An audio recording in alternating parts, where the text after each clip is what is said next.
भक्त थे। ऐसा कहा जाता है कि भगवान श्री कृष्ण ने नरसिंह जी की भक्ति से प्रसन्न होकर के उनको कई बार साक्षात दर्शन भी दिए थे। नरसिंह जी का जन्म गुजरात के जूनागढ़ में हुआ था और इनका पूरा जीवन भगवान कृष्ण की भक्ति में और उनके भजन कीर्तन में ही बीता था।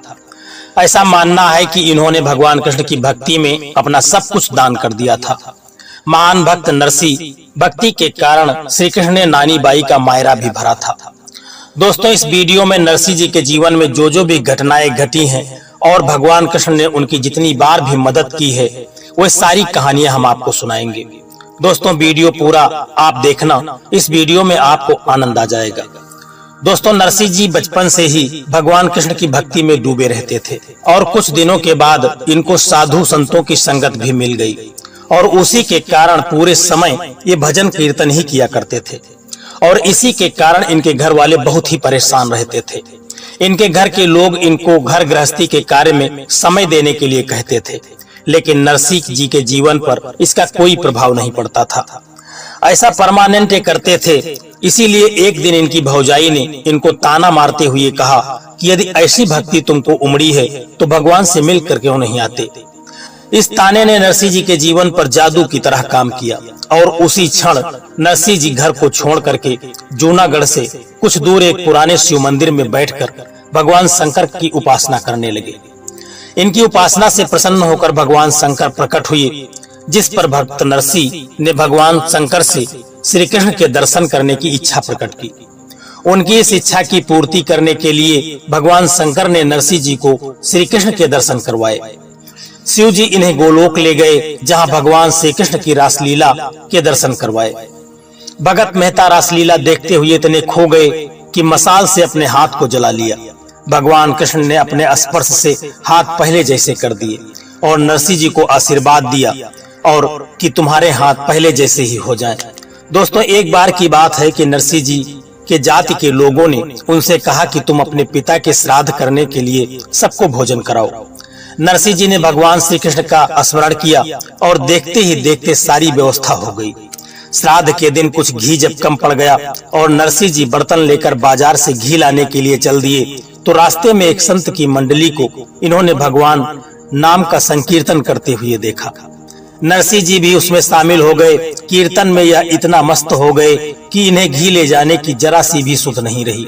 घर पर इनकी पत्नी इनकी प्रतीक्षा करती रही। भक्त बत्सल भगवान श्री कृष्ण ने नरसिंह का वेश बनाया और स्वयं घी लेकर के उनके घर पहुंच गए। ब्राह्मण भोज का कार्य सुचारू रूप से संपन्न हो गया। कीर्तन समाप्त होने पर जब काफी रात बीत चुकी थी, तो नरसिंह जी सकुचाते हुए घी लेकर घर पहुंचे और पत्नी से देर से आने के लिए क्षमा मांगने लगे। इनकी पत्नी ने कहा कि स्वामी, इसमें क्षमा मांगने की कौन सी बात है, आप ही ने तो इसके पहले घी ला करके सारे ब्राह्मणों को भोजन कराया है। नरसिंह जी ने कहा, भाग्यवान तुम धन्य हो, वह मैं नहीं था, भगवान श्री कृष्ण थे। तुमने भगवान श्री कृष्ण के साक्षात दर्शन किए हैं। मैं तो साधु मंडली में कीर्तन कर रहा था। कीर्तन बंद हो जाने पर घी लाने की जब मुझे याद आई और इसे लेकर के तब मैं आया हूँ। यह सुनकर नरसिंह जी की पत्नी आश्चर्यचकित हो गई और श्री कृष्ण को बारंबार प्रणाम करने लगी। दोस्तों, एक बार की बात है कि कुछ नागरिकों ने नरसिंह जी की बेइज्जती करने के लिए कुछ तीर्थ यात्रियों को नरसिंह जी के घर भेज दिया और द्वारिका से किसी सेठ के ऊपर हुंडी लिखने के लिए कहा। नरसिंह के वहां कोई पहचान वाला न होने पर भी सावल सेठ नाम की एक चिट्ठी लिखी। पहले तो नरसिंह जी ने मना करते हुए कहा कि मैं तो गरीब आदमी हूँ, मेरे पहचान का कोई सेठ नहीं है जो तुम्हारे द्वारका में हुंडी दे देगा। पर जब साधु नहीं माने तो उन्होंने कागज ला करके 500 रुपए की हुंडी द्वारका में देने के लिए लिख दी और देने वाले का नाम सावल शाह लिख दिया। हुंडी एक तरह से उस समय आज के डिमांड ड्राफ्ट की तरह होती थी। इससे रास्ते में धन के चोरी होने का खतरा कम हो जाता था। जिस स्थान के लिए हुंडी लिखी होती थी, उस स्थान पर जिस नाम की हुंडी हो, वह हुंडी लेने वाले को धन देता था। द्वारका नगरी में पहुंचने पर संतों ने सब जगह पता किया, लेकिन कहीं भी सावल शाह नहीं मिले। सब कहने लगे कि अब यह हुंडी तुम नरसिंह से ही ले लेना। उधर नरसिंह जी ने उस धन का सामान लाकर भंडारा करना शुरू कर दिया। जब सारा भंडारा हो गया तो अंत में एक वृद्ध संत भोजन करने के लिए आए। नरसिंह जी की पत्नी ने जो सारे बर्तन खाली किए और जो आटा बचा था उसकी 4 रोटियां बनाई और उस वृद्ध संत को खिला दी। जैसे ही उस संत ने रोटी खाई, वैसे ही उधर द्वारका में भगवान श्री कृष्ण ने सांवल शाह के रूप में प्रकट होकर संतों को हुंडी दे दी। दोस्तों, नानी बाई का मायरा भक्त नरसिंह भगवान कृष्ण की भक्ति पर आधारित कथा है, जिसमें भात जो कि मामा या नाना द्वारा कन्या को उसकी शादी में दिया जाता है। नरसिंह जी के पास कुछ धन तो था नहीं, इसी के कारण उनकी भक्ति की शक्ति उनके साथ थी और वह भात स्वयं भगवान श्री कृष्ण ही भरते हैं। दोस्तों, लोचना बाई नानी बाई की पुत्री थी। नानी बाई नरसिंह जी की पुत्री थी और सुलोचना बाई का विवाह जब तय हुआ तब नानी बाई के ससुराल वालों ने यह सोचा कि नरसिंह एक गरीब व्यक्ति है तो वह शादी के लिए भात नहीं दे पाएगा। उनको लगा कि अगर वह साधुओं की टोली लेकर के घर पहुंचा तो उनकी बड़ी बदनामी हो जाएगी। इसीलिए उन्होंने एक बहुत लंबी सूची बनाई जो भात के नाम पर बनाई गई। उस सूची में उन्होंने लाखों का सामान लिख दिया, जिससे कि नरसिंह उस सूची को देखकर खुद ही ना आए। नरसिंह जी को निमंत्रण भेजा गया, साथ ही मायरा भरने की सूची भी भेजी गई, परंतु नरसिंह जी के पास केवल एक ही चीज थी, वह थी श्री कृष्ण की भक्ति। इसलिए वे उन पर भरोसा करते हुए अपने साधु संतों की टोली के साथ सुलोचना बाई को आशीर्वाद देने के लिए अपने घर से निकल गए और वहां पहुंच गए। उन्हें आता देख करके नानी बाई के ससुराल वाले भड़क गए और उनका अपमान करने लगे। अपने इस अपमान से नरसिंह जी व्यथित हो गए और रोते हुए श्री कृष्ण को याद करने लगे। नानी बाई भी अपने पिता के इस अपमान को बर्दाश्त नहीं कर पाई और आत्महत्या करने के लिए दौड़ पड़ी, परंतु श्री कृष्ण ने नानी बाई को रोक दिया और उसे यह कहा कि कल वह स्वयं नरसिंह के साथ मायरा भरने के लिए आएंगे।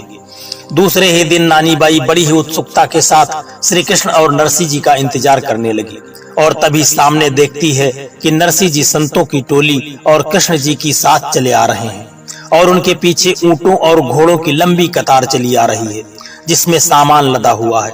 दूर तक बैलगाड़ियां हैं, बैलगाड़ियां ही बैलगाड़ियां नजर आ रही हैं। ऐसा मायरा न अभी तक किसी ने देखा था और न ही देखेगा। यह सब देख करके ससुराल वाले अपने किए पर पछताने लगे। उनके लोभ को भरने के लिए द्वारकाधीश ने 12 घंटे तक स्वर्ण मुद्राओं की बरसात की। नानी बाई के ससुराल वाले उस सेठ को देखते ही रहे और सोचने लगे कि यह कौन है, ये सेठ, और ये क्यों नरसिंह जी की मदद कर रहा है। जब उनसे रहा न गया तो उन्होंने पूछा कि कृपा करके अपना परिचय दीजिए और आप क्यों नरसिंह जी की सहायता कर रहे हैं। उनके इस प्रश्न को सुनकर के भगवान श्री कृष्ण ने, जो सेठ के रूप में थे, उन्होंने जवाब दिया कि वही इस कथा का संपूर्ण सार भी है, इस प्रसंग का केंद्र भी है। इस उत्तर के बाद सारे प्रश्न अपने आप ही समाप्त हो जाते हैं। उस सेठ जी जो भगवान श्री कृष्ण स्वयं बने हुए थे, उनका उत्तर था कि मैं नरसिंह जी का सेवक हूँ, इनका अधिकार चलता है मुझ पर। जब कभी भी ये मुझे पुकारते हैं तो मैं दौड़ा चला आता हूँ। इनके पास जो ये चाहते हैं मैं वही करता हूँ। इनके कहने के अनुसार ही मैं सारा काम करता हूँ और इनके कहने के अनुसार ही मुझे यह काम पूरा करना पड़ता है और इनका काम मेरा कर्तव्य बन जाता है। यह उत्तर सुनकर सभी हैरान हो गए और किसी के समझ में कुछ नहीं आ रहा था। बस नानी बाई ही समझती थी कि उसके पिता की भक्ति के कारण ही श्री कृष्ण उनके बंधे गए हैं और उनसे इतने प्रसन्न हैं कि उनके कहने के अनुसार ही भगवान श्री कृष्ण सारे कार्य कर रहे हैं और उनका दुख अब नहीं देख पा रहे हैं। इसीलिए मायरा भरने के लिए भगवान श्री कृष्ण स्वयं आ गए हैं। इससे यही साबित होता है कि भगवान केवल अपने भक्तों के वश में होते हैं। जब सेठ बने हुए भगवान श्री कृष्ण ने यह उत्तर दिया तो कुछ लोगों की समझ में नहीं आ रहा था कि यह क्या कह रहे हैं। बस नानी बाई ही समझती थी कि उनके पिता की भक्ति के कारण ही भगवान श्री कृष्ण उनसे बंध गए हैं और उनका दुख अब वे देख नहीं पा रहे हैं। इसलिए मायरा भरने के लिए वे स्वयं ही आ गए हैं। इससे यही साबित होता है कि भगवान केवल अपने भक्तों के वश में ही होते हैं। दोस्तों, यह नरसिंह जी की कहानी आपको कैसी लगी है, एक प्यारा सा कमेंट करके जरूर बताना। और यदि वीडियो आपको पसंद आया है तो वीडियो को एक लाइक करके चैनल को सब्सक्राइब करने की भी कृपा कर देना। जय श्री कृष्णा, राधे राधे।